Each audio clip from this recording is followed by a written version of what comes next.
Híjole, ojalá y dé tiempo para que sea esta Suprema Corte, la que ya se va, la que termina, quien discuta sobre este tema tan delicado. Otra vez la palurda en estos días estuvo insistiendo en el tema de la prisión preventiva. Es una tontería, una verdadera tontería. Y de hecho hasta le pidió a la Corte que ya no resolviera el tema, que se lo dejara a los ministros que van a entrar el 1 de septiembre, al Supremo Cártel de Justicia del Acordeón, así se va a llamar, ¿no? Supremo Cártel de Justicia del Acordeón. Y la verdad es que esto es hasta peligroso, porque si es así, pues ellos van a votar en favor de la propuesta de la palurda y no van a declarar inconstitucional lo que a todas luces lo es. Va a llegar ahí el Hugo, la ministra burra, la ministra militante y la ministra pirata. Con ellos es suficiente, como ya van a ser ahora 9 jueces, otros 2 que por ahí se acerquen y se acabó el asunto. Dice esta publicación de Simón Hernández que va a ser la última batalla de la Suprema Corte. Él es coordinador de la Maestría en Derechos Humanos de la Universidad Iberoamericana en Puebla. Dice: la Suprema Corte de Justicia de la Nación abordará el cumplimiento de la sentencia de la Corte Interamericana sobre prisión preventiva oficiosa. En medio del contexto político y jurídico, resultado de las reformas constitucionales de 2024, enfrenta la responsabilidad de cumplir la resolución que condenó a México porque la Constitución viola derechos humanos. Así, la Suprema Corte tendrá la discusión más relevante de la última década. Así como lo escucharon ustedes, adoctrinados, hay una sentencia de la Corte Interamericana porque la prisión preventiva oficiosa viola derechos humanos. Y luego se llenan la boca de decir: nosotros defendemos los derechos humanos, somos los humanistas. Sí, hombre, sí. La disyuntiva para el máximo tribunal es defender los derechos fundamentales y superar su criterio de jerarquía de las restricciones contenidas en la Constitución sobre las sentencias internacionales, o sumarse al desacato de prácticamente la totalidad del Estado mexicano, que ha desconocido la resolución a legislar en contra del fallo de la Corte Interamericana, generando una responsabilidad internacional agravada. Lejos de reconocer que la sentencia es vinculante, se afirma que es una injerencia internacional, aun cuando México aceptó justamente por decisión soberana la jurisdicción de ese tribunal. O sea, México firmó el acuerdo, México forma parte de esto, y dice: ay, sí, pero ya no voy a tomar en cuenta lo que digan. Pues, salte de la OEA, güey, así de sencillo. Vuélvete país paria de América como Cuba o como Venezuela, y se acabó. Nicaragua, ¿no?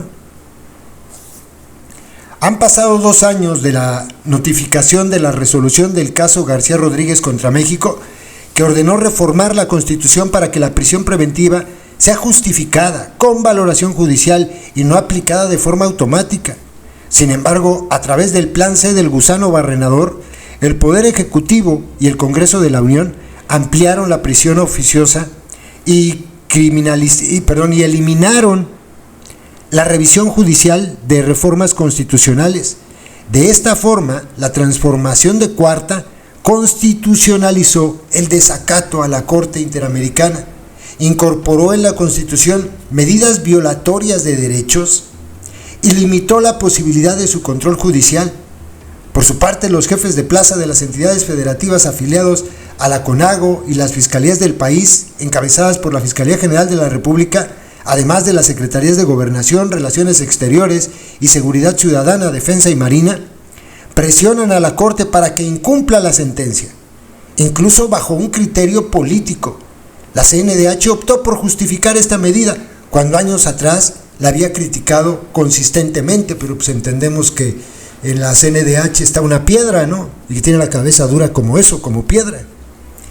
Desde la administración del genocida Calderón hasta la de la palurda, se insiste en justificar la militarización y la prisión preventiva oficiosa como elementos de la política de seguridad, frente a instancias como las Naciones Unidas y la Corte Interamericana. Las autoridades defienden una figura que permite detener por meses o años a inocentes, sin que las fiscalías tengan que justificar la necesidad de este encarcelamiento.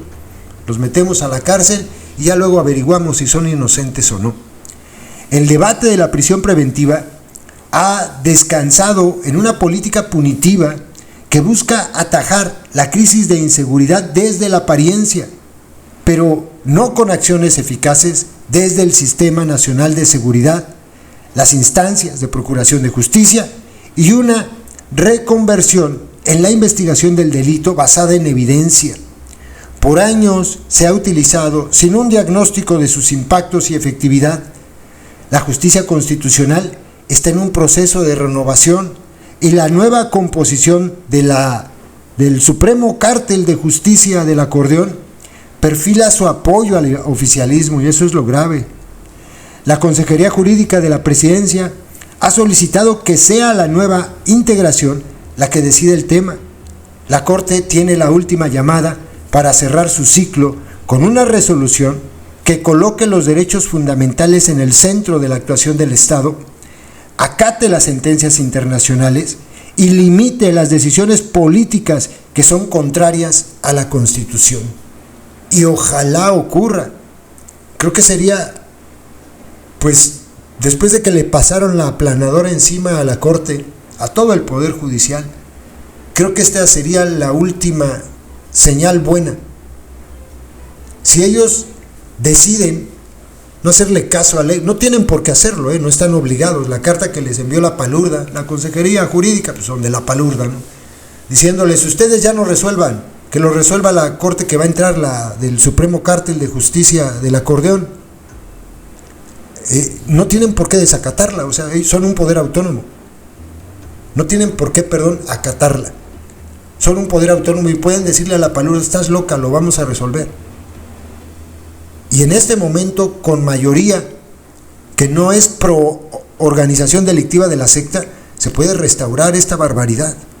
Se podría corregir este error histórico de seguir metiendo a la cárcel a personas sin que se les haya demostrado que son culpables de algo.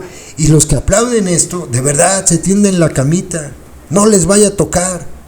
No les vaya a tocar. Les vuelvo a poner el ejemplo porque es muy importante. Con los nuevos delitos que, en lugar de tener esta barbaridad, ampliaron para la prisión preventiva oficiosa, está, por ejemplo, el de narcotráfico. Y consideran que narcotráfico, si mal no recuerdo, según la modificación, es de si te encuentran 20 gramos de droga para arriba. Me parece que son 20, no sé si 20 o 10 gramos de coca, por ejemplo. Pero ya ves que en México casi no te siembran pruebas. Y te agarran en la calle para cumplir la cuota, te suben a la patrulla, te presentan en un ministerio público y dicen: y traía estos 25 gramos de coca. Pa' dentro, güey. Aunque no seas culpable. Aunque no te lo hayan demostrado. Pa' dentro, Esa es la prisión preventiva oficiosa. Por eso está mal. Muy mal.